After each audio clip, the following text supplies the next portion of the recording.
Bismillahirrahmanirrahim. Alhamdulillahirabbil alamin wassalatu wassalamu ala asyrafil anbiya wal mursalin wa ala alihi wasahbihi ajma'in. Allahumma shalli ala sayyidina Muhammad wa ala alihi sayyidina Muhammad, amma ba'du. Allah. Hari ini kita pagi-pagi Sabtu 31 hari bulan Mei 2025 pukul 8.35 di Kampung Orang Asli Tanjung Sepat, di Balai Raya Kampung Orang Asli Tanjung Sepat. Ini semua peserta-peserta program dengan orang asli, InsyaAllah, premis perniagaan Kampung Orang Asli Tanjung Sepat. Okey, Jalan Jamil, menarik tu, sebenarnya cerita Piramli ke.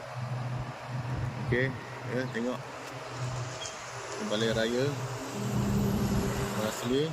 Setakat ni saja, sebab kita tanya drop. Lepas tu mana nak parking ni, parking.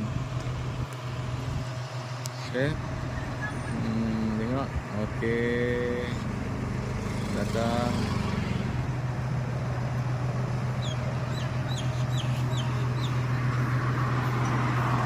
Ni pelajar-pelajar yang terlibat di dalam dengan program dengan orang asli.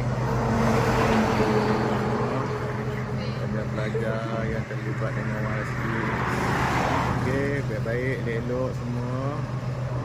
Okey, masuk, mari. Dah masuk.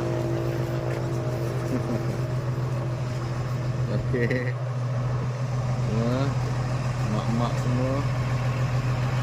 Okey, alhamdulillah, setakat ni saja ya. Taska Permata Kemas.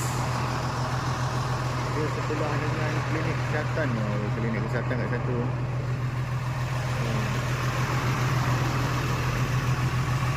Okey. Baik. Allah dalam musyawarah.